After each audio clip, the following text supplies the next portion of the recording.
ikut menjelma dalam langkah. Tabir cahaya mulai nampak, mengikis sukma bergejala manis. Tak luput rona pancaran sendu menghitam putih. Hai cakrawala senja, apa kabarmu kini? Aku di sini ingin menghiasi megamu, membawa sepenuh harapan, membawa status peluh, membawa secarik kertas penuh lara, membawa ilmu yang kupunya, membawa keikhlasan yang kuyakin benar seutuhnya. Cukup hanya ingin melihat megamu tersenyum dalam putihnya embun pagi. Tak kurang ingin memberimu damai selalu dalam pancaran sinar yang takkan pudar.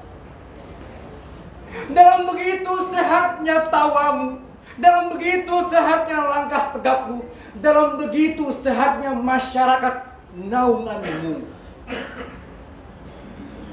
Dan dengan ilmu yang kupunya, dengan segala keterbatasan yang kupunya, aku hanya ingin ikhlas dalam pengabdian ini. Tidak lebih, tidak kurang, hanya sebuah pengabdian yang kuyakin Tuhan melihat semuanya. Dengan ridho semestanya. Walaupun peluh yang kurasa semua tertutup dengan canda tawamu, wahai senja dan mega-mega, ku ingin selalu menghiasi rona indahmu. Dalam kesehatan di langkah tegapmu.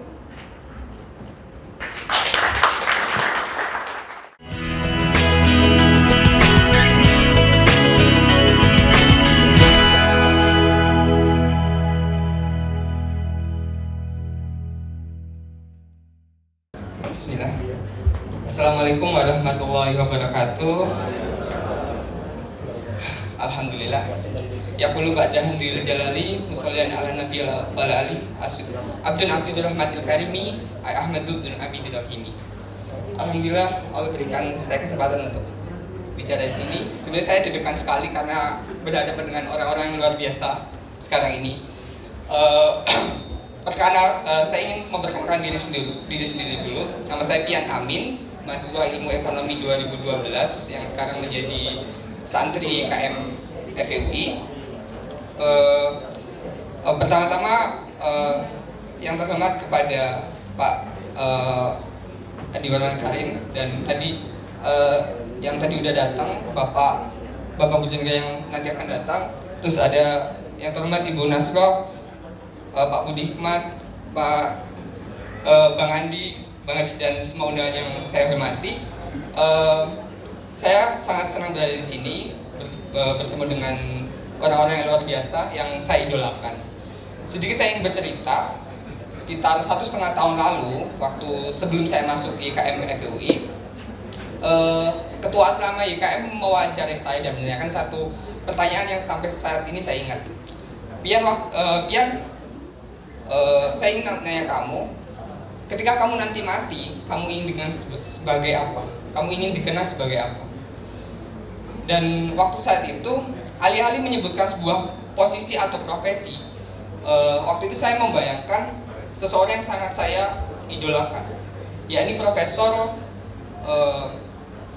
Haji Abdul Malik bin Abdul Karim, atau yang kita kenal dengan Buya Hamka. Beliau adalah seorang cendekiawan, seorang ulama, dan juga seorang pujangga yang punya karya novel yang luar biasa.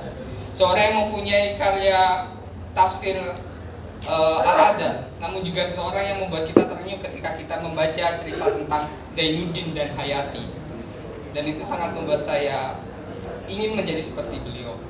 Dan saya berharap di asrama YKM saya bisa mengembangkan pribadi saya untuk menjadi seperti beliau.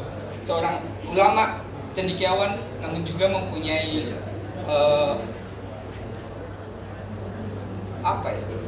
rasa seni sastra yang luar biasa. Dan mewakili para santri IKM, saya punya harapan besar untuk kepada para alumni semuanya agar kami ini dibimbing, dibina, dan diberi kesempatan untuk menjadi pribadi yang lebih baik, untuk memeluk mimpi-mimpi kami. Jangan beri kami ikan, tapi ajarkan kami memancing agar nanti kami bisa menghidangkan sajian yang luar biasa untuk Bapak Ibu sekalian. Ya, begitu sekian dari saya. Terima kasih. Dan sekali lagi mohon bimbingannya untuk kami. Astagfirullahaladzim. Assalamualaikum warahmatullahi wabarakatuh.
Assalamualaikum warahmatullahi wabarakatuh.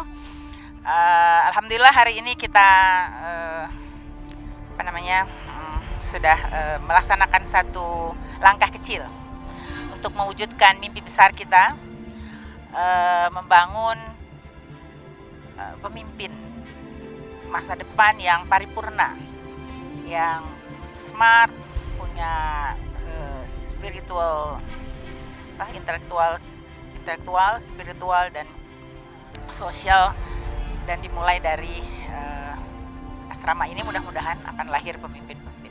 Nah, asrama ini kami baru memulai langkah kecil, tidak akan terwujud tanpa partisipasi semua teman-teman, dan saya kira mari kita berdagang dengan Allah. Insya Allah berdagang dengan Allah itu nggak akan rugi, nggak ada risiko. Jadi apa yang Anda bisa berikan, kita berikan untuk bukan untuk FEUI, bukan untuk KKM, tapi untuk Allah. Mudah-mudahan Allah membalas segala apa yang telah kita lakukan, sekecil apapun, dan Allah janji sekecil apapun pasti dibalas. Saya hanya bisa menyampaikan demikian, dan kami mengajak semuanya, tidak maksud untuk beria, tapi inilah yang untuk kita mulai, mudah-mudahan ada langkah-langkah besar lagi yang akan bisa kita lakukan untuk mewujudkan mimpi besar kita melahirkan pemimpin Islam dari FEUI khususnya dan untuk Indonesia. Terima kasih. Wassalamualaikum warahmatullahi wabarakatuh. Assalamualaikum warahmatullahi wabarakatuh.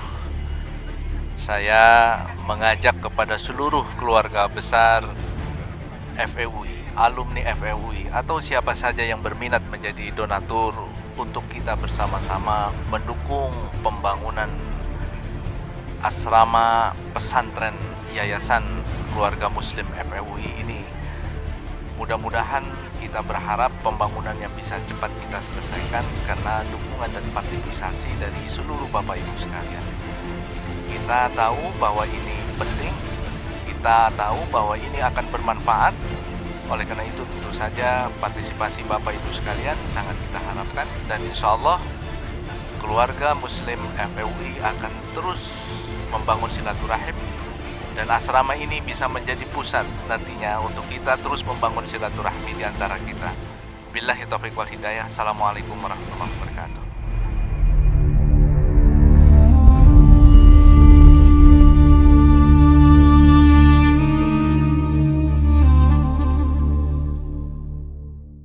Sebagaimana yang tadi disampaikan oleh Ibu Nasrah, ini lahan yang tersedia di dalam di atas asrama yang akan dibangun asrama di atasnya itu adalah wakaf dari keluarga besar Ibu Nasrah. Next, untuk mewujudkan ini dibangun dan dioperasionalkan nanti, YKM membentuk satu badan usaha yang dinamakan PT Yakin Kerja Mulia Investama. Kenapa namanya Yakin Kerja Mulia Investama? Seperti yang disampaikan oleh tadi Bang Aris, bahwa pilar pertama kita adalah istiqomah. Itu tadi, yakin itu kita istiqomah dengan apa yang kita akan jalankan. Kemudian karya atau kerja itu adalah wujud daripada cita-cita kita. Ini kita wacanakan dari 2 tahun yang lalu dan alhamdulillah tahun ini sudah bisa direalisasikan. Kemudian daripada itu semua, kita ingin menebarkan kebaikan, sehingga kita dari kebaikan itu insya Allah kita semua mendapatkan kemuliaan daripadanya. Yang kedua, bagaimana kita bisa memberdayakan, membesarkan capacity building ini? Berarti kan kita harus membutuhkan satu sumber daya. Nah, sumber daya ini dari mana kita mendapatkannya? Melalui pengelolaan aset wakaf produktif. Yang disebutkan tadi, cita-cita daripada YKM Investama ini adalah mewujudkan wakaf produktif. Kita akan mengembangkan aset-aset wakaf tersebut menjadi suatu endowment aset yang menjadi sumber daya buat pengembangan capacity building daripada semua yang terlibat di dalam YKM. Outcome yang kita harapkan adalah tanggung jawab sosial sebagai insan muslim yang menebarkan rahmatan lil alamin. Next, slide berikutnya. Ini adalah ilustrasi dari grafis yang kita tadi sudah tayangkan dalam videonya, di mana bangunannya adalah terdiri dari 3 lantai, di mana ada sebesar 32 unit yang tersedia, yang sebagian akan dibangun dengan skema pendanaan. Ada 3 alternatif, nanti saya jelaskan di sini. Ada skema wakaf, ada BOT, dan BOT konversi terhadap wakaf. Slide selanjutnya. Ini adalah lokasi di mana tadi pertanyaannya Pak Seno, di mana letaknya nih? Ini mungkin kalau bapak-bapak semua pegang handouts-nya ada, kita bagikan. Lokasinya sangat strategis, itu di sekitar 200 meter dari Jalan Margonda Raya. Kalau ditarik garis lurus ke FBUI, itu kurang lebih 2,3 km.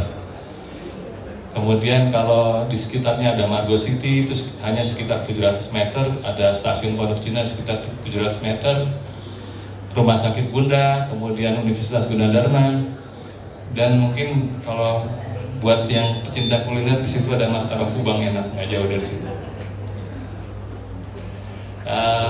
Next, slide selanjutnya. ini adalah donah lantai, ya sebagaimana tadi yang kita sampaikan di video. Per lantai itu kurang lebih ada sekitar 8 unit kamar, di mana unit-unit ini nanti kita tawarkan kepada donatur, kepada kontributor maupun kepada investor. Next, lanjut. Ini adalah skema pendanaan yang kita tawarkan, di mana ada 3. Sebagaimana yang disebutkan tadi, wakaf murni sifatnya adalah pure donasi. Jadi bapak-bapak, ibu-ibu yang bersedia atau berniatkan untuk wakaf, seperti Bu Nasrah tadi sampaikan, kita di sini berdagang sama Allah. Tapi kalau berdagang sama Allah juga, kata Pak Budi, kita harus imbang, harus ada cuannya juga. Jadi kita beri alternatif yang berikutnya, bila mana ada yang bersedia untuk wakaf murni, tapi juga ada yang sifatnya kontribusinya untuk membangun, tapi juga mendapatkan manfaat secara finansial dengan pola BOT 20 tahun. Jadi investor yang bersedia adalah membeli 1 unit, di mana membayarkan sejumlah angka, diberi hak kelola selama 20 tahun. Nah, hak kelola 20 tahun ini bagi pemilik, mereka boleh dipakai untuk apakah untuk anaknya sendiri atau keluarganya, atau mau disewakan kembali kepada pihak ketiga. Hak BOT-nya juga bisa dialihkan kepada pihak lain bila mana pemilik pemegang hak itu membutuhkan nilai tunai pada waktu-waktu tertentu. Tapi juga ada alternatif yang hybrid dari kedua ini. Kita sebutkan BOT konversi wakaf. Dalam arti pada saat tahun tertentu si pemilik hak BOT itu mereka berpikir, sudah cukup, saya sudah mendapatkan manfaat finansialnya, saya ingin mengkonversikan ini menjadi wakaf. Itu juga dimungkinkan. Jadi 3 skema ini yang kita tawarkan kepada para donatur maupun partisipan. Next. Siapakah kontributor yang kita harapkan bisa berpartisipasi dalam asrama mahasiswa YKM ini? Ada 2 bagian besar. Pertama tentunya adalah komunitas dari FEBUI sendiri.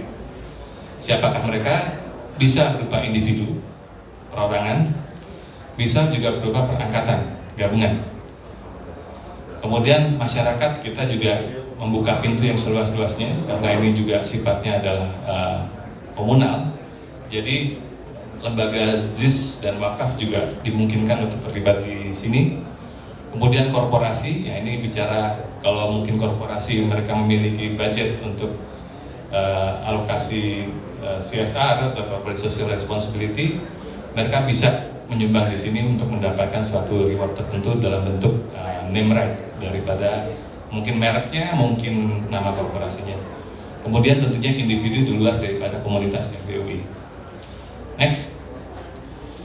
Nah, ini kalau kita bicara wakaf murni yang sifatnya reward, ini ada beberapa pilihan yang kita tawarkan, di mana kalau wakafnya berupa dia blok 1 lantai, kita dapat memberikan semacam floor name right. Mungkin kalau kita melihat dulu di Salemba pasca sarjana ada nama ruangan-ruangan yang merepresentasikan donaturnya, demikian pula ini.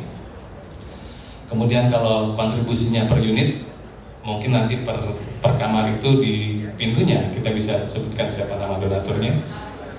Nah, ini yang juga menarik, di atap daripada gedung asrama ini kita desain untuk menjadi tempat pertemuan, tempat diskusi maupun tempat sewa komersial juga dimungkinkan.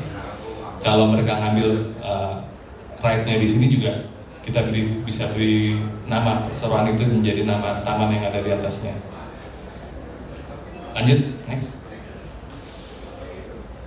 Ini kita bicara hanya, ini bukan suatu benchmark yang kalau kita bandingkan dengan return kalau kita investasi di reksadana ataupun di instrumen investasi lainnya. Ini hanya sweetener.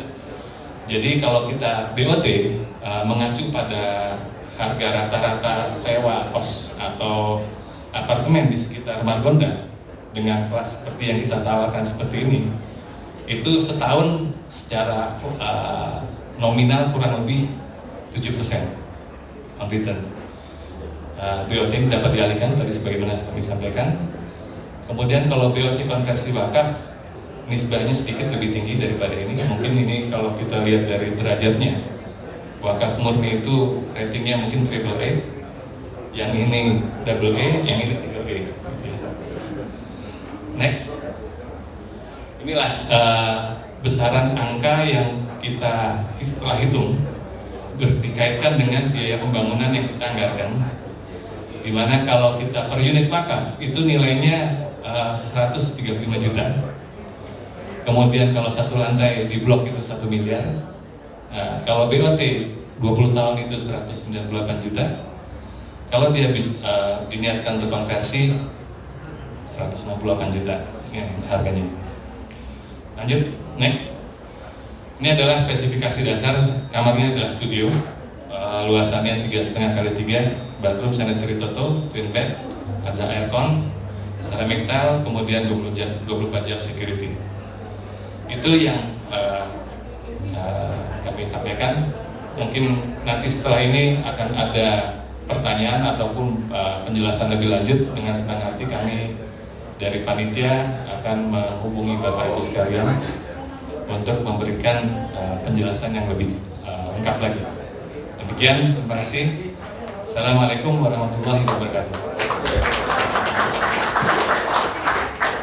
Alhamdulillah, Bapak-Bapak, Ibu-Ibu sekalian, pada acara tadi kita telah menyaksikan banyak hal yang sangat menarik tentang perkembangan aktivitas yang telah dilakukan oleh YKM FEUI. Kemudian pada sesi sekarang kita mencoba untuk mengadakan satu FGD dengan tema seperti yang tadi saya sampaikan di awal, bagaimana kita mengoptimalkan peran para alumni dan mahasiswa kita untuk karya-karya nyata. Nah, dalam hal ini saya nanti lihat karena waktu kita sangat terbatas, topik ini akan kita coba bagi paling tidak ada 3 subtopik. Yang pertama adalah topik tentang apa sebenarnya peran kita sebagai alumni ataupun mahasiswa FEUI yang bermanfaat nyata yang bisa dilakukan sesuai dengan kehidupan kita ataupun sesuatu yang memang sudah menjadi kewajiban kita sebagai insan yang terdidik. Itu yang pertama, topik kita. Yang kedua, kita akan nanti menggali kira-kira peran-peran tadi, apa-apa saja yang sudah dilakukan oleh para alumni kita, senior-senior kita dalam bentuk sharing pengalaman.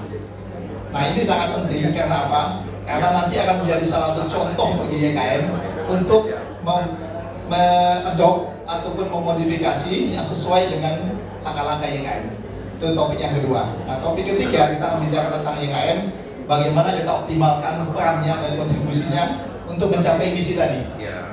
Nah, dalam hal ini nanti harapan kami adalah kita akan singgung juga sedikit tentang bagaimana kita merealisasikan asrama tadi.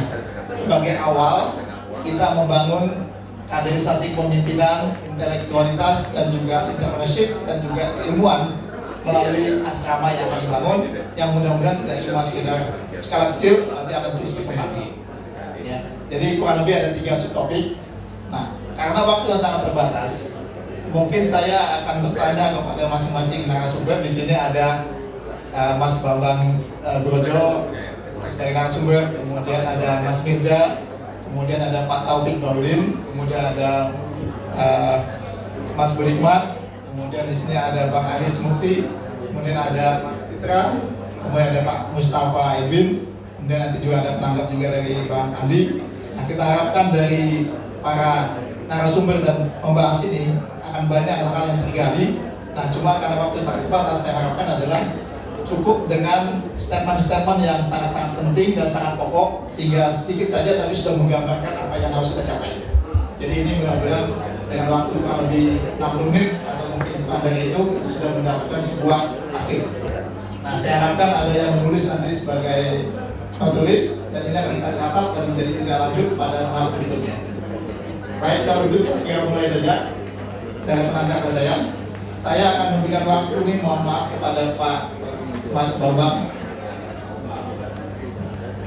Mas Bambang, mohon maaf, kalau bisa saya minta waktu lebih dulu pada Mas Bambang sebagai mantan dekan dan juga sudah punya visi yang jauh lebih luas tentang apa sebenarnya peranan alumni maupun mahasiswa yang seharusnya mereka lakukan sebagai bentuk mentalitas mereka dan juga potensi-potensi yang mereka miliki. Saya persilakan Mas Bambang. Kalau kita bicara mengenai peran alumni, kebetulan pernah 4 tahun dekan dan sebelumnya juga menjadi pimpinan di berbagai unit di fakultas dan Kementerian Keuangan. Mungkin ada beberapa hal yang perlu diperhatikan. Pertama, trennya adalah semakin sedikit, ya mungkin sedikit ini bisa dalam konteks absolut, bisa dalam konteks proporsi. Alumni dari sekarang namanya FEB, Fakultas Ekonomi dan Bisnis Universitas Indonesia yang berkiprah di sektor publik. Ya, saya tidak spesifik menyebutnya pemerintah, tetapi di sektor publik. Publik itu ya termasuk Bank Indonesia, termasuk OJK, termasuk LPS maupun lembaga-lembaga yang terkait publik. Itu kita lihat proporsinya sempat menurun. Kemudian kedua yang juga kita perhatikan apabila dibandingkan dengan alumni institusi lain, mungkin lebih tepatnya dari universitas yang bukan UI, terlihat kurang banyak. Saya tidak bilang tidak ada, tapi kurang banyak alumni FEB UI yang menjadi wirausaha atau menjadi pengusaha. Bahkan kalau kita perhatikan di daftar pengusaha-pengusaha yang menengah ke atas sekarang, saya tidak tahu, sangat sedikit sekali yang punya kaitan dengan FEB UI. Nah, tetapi pada saat yang sama, baik waktu saya masih di fakultas maupun sekarang, yang makin menonjol memang peran alumni FEUI di bidang profesional, jadi lebih banyak di sektor swasta. Tetapi di sektor swasta pun, kalau kita perhatikan pada dalam kondisi hari ini, misalkan kita lihat CEO atau paling tidak direksi dari perusahaan-perusahaan swasta besar yang PBK, saya juga merasa sepertinya, ya, saya bisa salah karena mungkin datanya tidak update, alumni FEUI juga tidak terlalu dominan. Ya, kalau tidak bisa dikatakan sedikit, ya ini masalah relatif, kita bicara sedikit atau banyak. Nah, tentunya pada saat yang sama, mungkin di sini kebanyakan anggota 80-an, misalkan atau 70-an, jumlah mahasiswa baru di FEUI itu jauh meningkat. Seingat saya waktu saya masih di angkatan 80-an baru masuk, satu angkatan itu paling tinggi 250 orang. Ya. Tetapi waktu saya dekan, satu angkatan itu kalau salah sudah 500. Ya, 500 orang. 500 orang itu juga bukan sejak saya dekan, sebenarnya sejak sebelumnya. Jadi logikanya semakin banyak lulusan atau alumni FEUI dibandingkan zaman kita dulu 70-an, 80-an. Nah ini kemudian kalau kita lihat peranan FEUI di mana, di pemerintah, swasta dan juga sebagai pengusaha itu masih terbatas, tentunya ini perlu paling tidak mengangkat konsep kita semua. Ya. Kita harus juga waspada, jangan-jangan FEUI tidak seperti dulu lagi. Seperti dulu lagi artinya kalau dulu seolah-olah ya, meskipun mungkin terlalu hiperbola, kalau ada alumni FEUI pasti dia bisa moncer di posisi di lembaganya sebagai pimpinan, sebagai apapun, apakah di publik, apakah di swasta, kecuali di perusahaan. Kalau perusahaan entah kenapa sejak FEUI berdiri, ya pokoknya alumni 60-an lah, sangat-sangat jarang. Ya. Nah ini juga perlu menjadi, apalagi tidak kalau dibandingkan dengan ITB. Ya. ITB bagaimanapun dia tidak hanya menghasilkan insinyur, tapi dia juga menghasilkan pengusaha yang cukup banyak, ya, sifatnya yang lebih mandiri. Ya. Dari zamannya Pak Ginanjar dulu yang bikin grup Ginanjar Boys itu mayoritas dari ITB, ya sedikit sekali yang dari FEUI. Nah berarti perlu juga kita konteks sekarang pada mahasiswa yang dari kampus maupun para dosen. Tampaknya kita mulai harus sedikit mengubah orientasi pendidikan. Tidak harus semuanya menjadi eksekutif, ya, atau semuanya menjadi pegawai, tapi mungkin lebih banyak yang menjadi wirausaha. Karena saya pikir FEUI pernah mendominasi sektor publik, FEUI pernah mendominasi private sector sebagai eksekutif. Yang belum adalah FEUI mendominasi sebagai wirausaha. Nah, di Indonesia sekarang ini kalau dilihat dari semua jenis profesi, yang paling kurang ya pengusaha itu. Ya, jumlah pengusaha di Indonesia secara umum itu sangat kurang. Nah, kenapa kurang? Karena suplainya, sumber daya manusia juga terbatas. Nah, kenapa terbatas? Karena tadi mungkin kebanyakan lebih mengarahkannya kepada menjadi eksekutif dan kurang tertantang untuk menjadi pengusaha. Nah, mungkin dari para alumni di sini, ya saya lihat kita udah mulai sangat paham dengan dunia bisnis sektor keuangan. Nah, kita coba dorong supaya nanti alumni-alumni baru dari FEUI atau alumni yang sudah ada itu mulai berpikir lebih sebagai pengusaha dibandingkan sebagai pejabat. Tapi bagaimanapun juga kurangnya di sektor publik juga perlu menjadi concern. Belum moncernya yang di sektor private juga perlu jadi concern. Jadi sekali lagi saya melihat masih banyak yang bisa dilakukan. Saya juga khawatir kadang-kadang ya, waktu saya menjadikan, kadang-kadang saya juga selalu bertanya, apakah benar sistem pendidikan di FEUI maupun delivery dari sistem pendidikan itu sudah bagus atau enggak? Ya. Apakah benar kualitas dosennya sudah memadai atau enggak? Saya cuma khawatir FEUI itu memang dari dulu bagus karena bahan bakunya mahasiswa barunya udah bagus. Jadi kalau dosennya ngajar biasa-biasa saja, mahasiswanya bisa cari cara sendiri untuk kemudian sukses di kemudian hari. Dan kemudian itu diklaim sebagai suksesnya FEUI. Nah ini waktu itu terus terang saya agak concern tentang jurusan akuntansi. Ya, ini sebagian besar pasti jurusan akuntansi. Kenapa? Karena di jurusan akuntansi itu pengembangan dosennya itu sangat tertinggal dibandingkan yang dua jurusan lainnya. Nah saya khawatir nantinya ya, yang masuk. Tapi memang yang IPK yang paling bagus pasti akuntansi. Ya. Kenapa? Karena yang paling pintar pasti masuk akuntansi. Kenapa yang pintar masuk akuntansi? Karena paling gampang cari kerja. Ya. Nah jadi ini yang menurut saya harus diwaspadai dari sistem pendidikan dan delivery-nya di FEUI. Mungkin itu yang bisa saya sampaikan. Jadi poin pentingnya adalah perlunya kita tetap menjaga kualitas pendidikan, meningkatkan kualitas dosen, tapi yang tidak kalah penting bagaimana memberikan bekal kepada mahasiswa dan juga alumni-alumni yang masih baru untuk juga berkiprah di wirausaha di Indonesia. Terima kasih. Nah, saya ingin memberikan kesempatan kepada Bang Aris nih, yang banyak mengaplikasikan antara apa yang sudah diketahui di pengalaman segala macam dalam aplikasi lagi. Kira-kira peran apa Bang yang bisa dikembangkan dan itu sudah sepatutnya gitu Bang? Silakan Bang Aris. Terima kasih. Jadi saya langsung saja akan Bang tadi itu sangat baik. Jadi memang harus dilakukan. Tapi saya hanya ingin mengingatkan barangkali ada tambahan lagi satu peran yang harus kita lakukan. Karena biar bagaimanapun kita sebagai Muslim yang kita contohkan Nabi Muhammad SAW. Jadi bagaimana kita bisa memerankan sebagaimana beliau dahulu memerankan.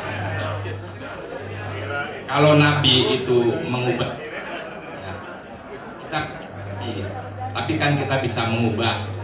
Kalau mengubah negara itu biarlah peran dari senior-senior kita yang memang luar biasa seperti Mas Bambang, Mas Desa. Tapi barangkali yang baru lulus, ya, yang baru lulus kan bisa merubah desa. Kita ada 74.090 desa.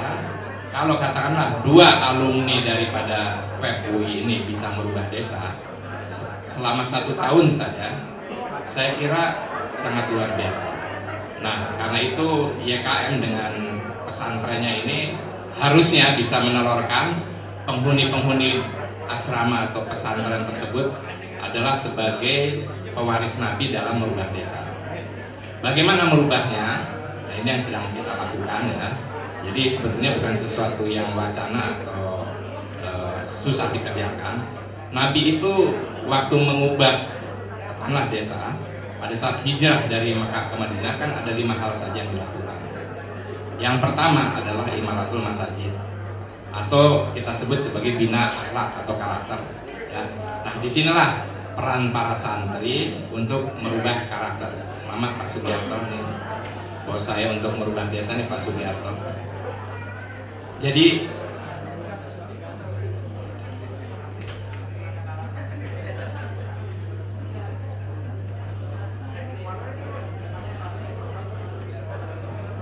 Sugi depan dulu. Pak Sugi ini kosong.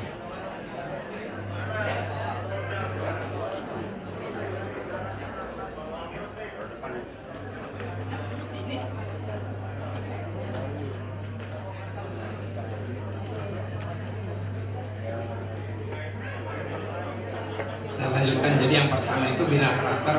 Bisakah para santri dari FUI atau FEPUI ini agar di tiap desa ada namanya jadi learning itu bisa ya. Mungkin kita melatih dibantu dengan santri lain, barangkali anak-anak desa itu bisa hafiz Quran.